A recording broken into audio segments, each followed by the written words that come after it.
Hello friends, welcome to not in 95। ये video कुछ ख़ास है, कुछ अलग है, क्योंकि इसमें आप सीखेंगे कुछ नई चीज़ें, जैसे कि शेयर क्या होता है, शेयर होल्डर कौन होते हैं, promoter, IPO, NSE, BSE, stock market. ये सारी चीज़ें आज आपको सीखने के लिए मिलेंगी। तो है ना इंटरेस्टिंग एंड स्पेशल। लेकिन ये सारी चीज़ें आपको तभी समझ में आएंगी जब आप ये वीडियो लास्ट तक देखेंगे, क्योंकि अगर आपने वीडियो स्किप किया तो आप कुछ पॉइंट्स मिस कर सकते हैं। ये वीडियो मतलब कॉन्सेप्ट्स में एक एग्जांपल से स्टार्ट करूँगी एंड हर एक पॉइंट दूसरे पॉइंट से लिंक होगा। तो अगर आपने वीडियो स्किप किया तो आप इन 6 टॉपिक्स में से कोई एक टॉपिक मिस कर सकते हो या फिर गलत मिसअंडरस्टैंड कर सकते हो। सो वीडियो को लास्ट तक देखिए और कंसंट्रेशन से देखिए। तो चलिए स्टार्ट करते हैं। जैसा कि मैंने आपको कहा कि हम एक एग्जांपल से स्टार्ट करेंगे, तो चलिए देखते हैं। सपोज़ आप अपना एक बिजनेस स्टार्ट करना चाहते हैं एंड उसके लिए आपको चाहिए 10 लाख्स।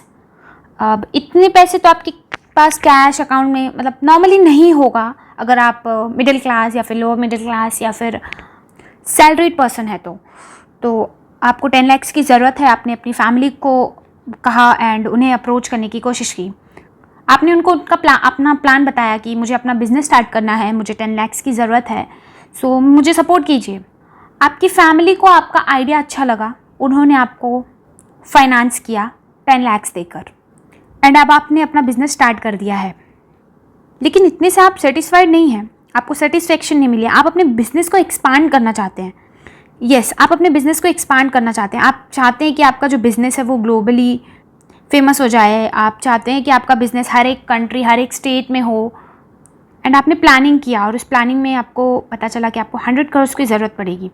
अब इतनी फंड आपकी फैमिली नहीं दे सकती है और आपको, और ना ही आपके पास होगा इतना फंड। सो आप अपना आइडिया मतलब बिजनेस एक्सपांशन नहीं करेंगे। बिजनेस चालू करने के लिए आपकी फैमिली ने आपको सपोर्ट किया, बिजनेस एक्सपांड करने के लिए कौन करेगा? आपने सोचा, आपका दिमाग चला कि अगर मैं एक इंसान से लूँगा तो हो सकता है मेरे पास पैसे कभी ना आए, लेकिन अगर मुझे 100 लोग भी हेल्प करते हैं या फिर 1000 लाखों लोग भी हेल्प करते हैं थोड़े थोड़े पैसे देके, तो मैं ये अमाउंट कलेक्ट कर सकता हूँ। मतलब पब्लिक से ले सकता हूँ पैसे, लोन ले सकता हूँ पब्लिक से।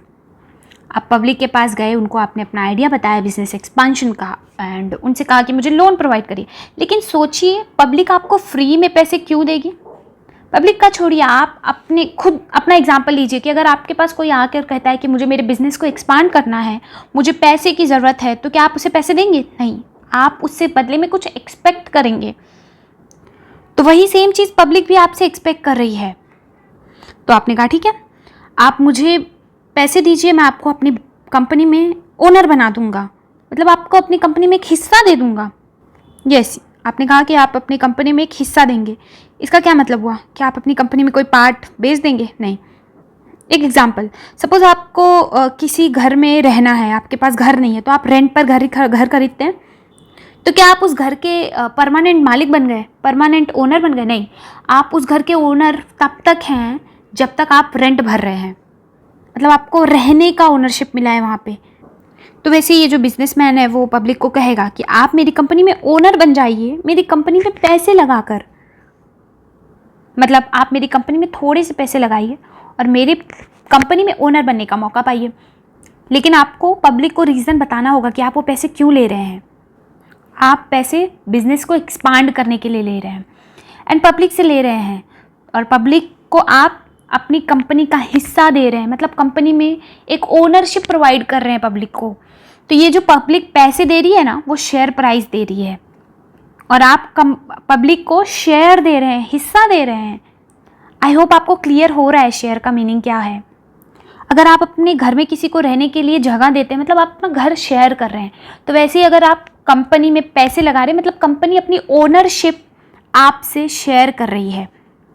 उस ओनरशिप के बदले आपको थोड़ा सा पैसा पे करना पड़ता है, कंपनी को अपना थोड़ा सा मतलब स्पेस, मतलब थोड़ी जगह देनी पड़ती है कंपनी को पब्लिक के लिए। उसे हम शेयर कहते हैं और पब्लिक जो पैसे देती है उसे हम शेयर प्राइस कहते हैं। कंपनी जो हिस्सा देती है वो शेयर है एंड पब्लिक जो पैसे देती है वो शेयर प्राइस है। लेकिन सोचिए कितनी सारी पब्लिक होगी, क्या कंपनी के पास टाइम है सबको अपना शेयर देने के लिए? नहीं, कंपनी एक ऐसा इंसान ढूंढेगी, एक ऐसा फर्म ढूंढेगी जो पब्लिक के पैसे कंपनी तक पहुंचा सके, कंपनी के शेयर पब्लिक तक पहुंचा सके, मतलब एक्सचेंज कर सके। आई होप एक्सचेंज का मतलब आपको समझ में आ रहा है। एक्सचेंज मतलब पब्लिक से पैसे लेगी और कंपनी को पैसे देगी, और कंपनी से शेयर लेगी, पब्लिक को देगी। एक्सचेंज कर रही है ना चीज़ें, इसीलिए इसे एक्सचेंज कहते हैं। और इंडिया में ऐसे 2 बड़े एक्सचेंज कौन से हैं? NSE, BSE। ये जो बाइंग एंड सेलिंग है, मतलब शेयर बाय करना है, पब्लिक से पैसे लेना, कंपनी से शेयर लेना, ये सब लगा रहता है।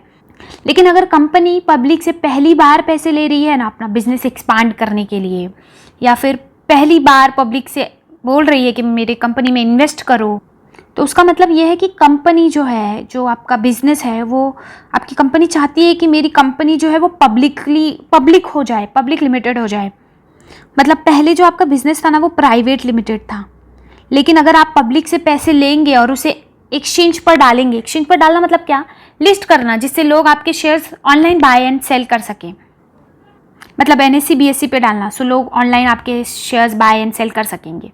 सो अगर आप ऐसा कुछ कर रहे हैं तो तब आपकी कंपनी जो है वो पब्लिक बन जाएगी। पब्लिक लिमिटेड नहीं, पब्लिक लिमिटेड मतलब वो जब NSE पे लिस्टेड नहीं होता है, मतलब एक्सचेंज पर लिस्टेड नहीं होता है, तो उसे हम पब्लिक लिमिटेड कहते हैं। लेकिन अगर वो लिस्टेड है, कंपनी लिस्टेड, मतलब कि आपके ऑनलाइन शेयर्स हैं, अवेलेबल हैं, हम खरीद सकते हैं, तो उसे हम पब्लिक कंपनी कहते हैं। तो अब तक आपका जो कंपनी था वो प्राइवेट लिमिटेड था, लेकिन अब आपकी जो कंपनी है वो पब्लिक है। और अगर आप पहली बार पब्लिक से पैसे मांग रहे हैं तो उसे हम IPO कहते हैं। मतलब पहली बार आप पब्लिक को बोल रहे हैं, पब्लिक को ऑफर दे रहे हैं कि मेरी कंपनी में इन्वेस्ट करिए, मुझे पैसे की ज़रूरत है, मेरी कंपनी में पैसे लगाइए, तो उसे हम इनिशियल पब्लिक ऑफर कहते हैं। आपने सुना होगा बाहर कि IPO आने वाला है। IPO आने वाला है मतलब क्या? कि कंपनी जो है अपने शेयर्स, अपनी कंपनी को पब्लिकली ला रही है, पब्लिक को ऑफर कर रही है। सो IPO का क्या मतलब है? कि पब्लिक को अपने शेयर्स ऑफर करना, तो इसीलिए पब्लिक ऑफर है। इनिशियल मतलब पहली बार है, तो इसीलिए इनिशियल है। सो आई होप IPO का मतलब आपको समझ गया होगा। इन केस कोई डाउट है तो प्लीज़ कमेंट करिएगा, मैं आपके डाउट्स को सॉल्व कर दूँगी। एंड एक्सचेंज क्या है? एक्सचेंज NSE BSE है, national stock exchange and Bombay stock exchange. इन दोनों के बारे में अगर आपको डिटेल में जानना है तो मुझे कमेंट करिएगा, मैं इसके ऊपर वीडियो ज़रूर बनाऊँगी। चलिए देखते हैं next point, stock market.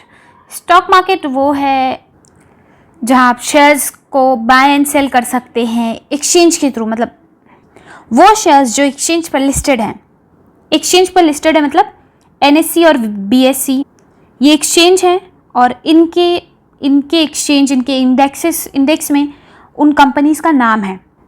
Index ये सब क्या होता है, अगर आप इंटरेस्टेड है तो प्लीज़ कमेंट करिए, इन सब पर वीडियो मैं बनाऊंगी। लेकिन अभी बेसिक के लिए आप इतना जानिए कि अगर NSE और BSE पर कोई कंपनी लिस्टेड है और उस पर कोई ट्रेड कर रहा है तो उसे हम स्टॉक मार्केट कहते हैं। तो चलिए पढ़ते हैं definition. Buying and selling stocks that trade on stock exchange over the counter. मतलब शेयर्स को बाय एंड सेल करना जो एक्सचेंज पर लिस्टेड हो। सिर्फ NSE BSE नहीं है, बहुत सारे एक्सचेंजेस हैं, बट ये दोनों बहुत ज़्यादा फेमस हैं। तो अगर आप किसी भी स्टॉक को एक्सचेंज पर बाय और सेल कर रहे हैं तो उसे हम स्टॉक मार्केट कहते हैं। और ओवर द काउंटर इसे आप अभी इग्नोर करिए, ये मैं आपको बाद में बताऊंगी। सो स्टॉक मार्केट ऐसा कोई पर्टिकुलर मार्केट नहीं है। मतलब अगर आप घर पे भी बाय कर रहे हैं, सेल कर रहे हैं शेयर्स को, तो घर भी आपका स्टॉक मार्केट ही है। सो आई होप ये पॉइंट आपको क्लियर हो गया होगा। लेकिन अब टाइम आ गया है कि आप वीडियो को लाइक करिए, नॉट इन 95 को सब्सक्राइब करिए एंड वीडियो को शेयर करिए। लास्ट वीडियो में आपने मुझे सपोर्ट नहीं किया था, इसलिए ये वीडियो थोड़ा लेट आया है। तो अगर आप मुझे सपोर्ट करेंगे तो मैं नए नए वीडियोस जल्दी आप लोगों के लिए लाती रहूँगी। चलिए लाइक करिए एंड प्लीज़ वीडियो शेयर करिए। और अब मैं आपको कुछ बताने वाली हूँ बहुत ही इम्पॉर्टेंट। सोचिए, आपने बिजनेस स्टार्ट किया है, आपने बिजनेस एक्सपांड किया है, तो आप कौन है बिजनेस के? आप कंपनी के कौन हैं? आप कंपनी के प्रमोटर हैं। क्यों? क्योंकि आपने कंपनी को प्रमोट किया है उसे एक्सपांड करके। यस, जो कंपनी को स्टार्ट करता है उसे हम प्रमोटर कहते हैं एंड ओनर भी वही होता है। ओनरशिप चेंज हो सकती है, लेकिन प्रमोटर वही होता है जो बिजनेस को एक्सपांड करता है, जो बिजनेस को स्टार्ट करता है।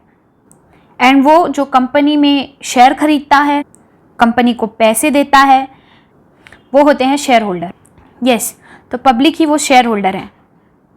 जो कंपनी में शेयर खरीदता है उसे हम शेयर होल्डर कहते हैं। और शेयर क्या? कंपनी में अपना हिस्सा खरीदना, अपनी ओनरशिप खरीदना, उसे हम शेयर कहते हैं। शेयर होल्डर जो कंपनी का शेयर खरीदते हैं, प्रमोटर जो कंपनी को स्टार्ट करते हैं। आईपीओ, जब कंपनी पहली बार अपने शेयर पब्लिक को ऑफर करती है तो उसे हम आईपीओ कहते हैं। एनएसई बीएसई एक ऐसे एक्सचेंज है जो पब्लिक के पैसे कंपनी को देती है और कंपनी के शेयर पब्लिक को देती है। और इंडिया में ऐसे 2 बड़े एक्सचेंज कौन से? NSE BSE, national stock exchange, Bombay stock exchange. Stock market वो जहाँ पर स्टॉक्स को एंड शेयर्स को खरीदा और बेचा जाता है। एक्सचेंज पर ट्रेड करके, एक्सचेंज पर बाइंग एंड सेलिंग करके, उसे हम स्टॉक मार्केट कहते हैं। ये ज़रूरी नहीं है स्टॉक मार्केट कोई मार्केट ही हो। अगर आप घर पे भी बाइंग एंड सेलिंग करते हैं एक्सचेंज पर तो उसे हम स्टॉक मार्केट बोल सकते हैं। आई होप ये वीडियो आपको पसंद आया होगा एंड आपने मेरे वीडियो को लाइक कर दिया होगा। लेकिन अगर आपको कोई भी डाउट है तो आप प्लीज़ कमेंट करिए, मैं उसे ज़रूर सॉल्व करूँगी। वीडियो देखने के लिए थैंक यू सो मच। मिलते हैं नेक्स्ट वीडियो में।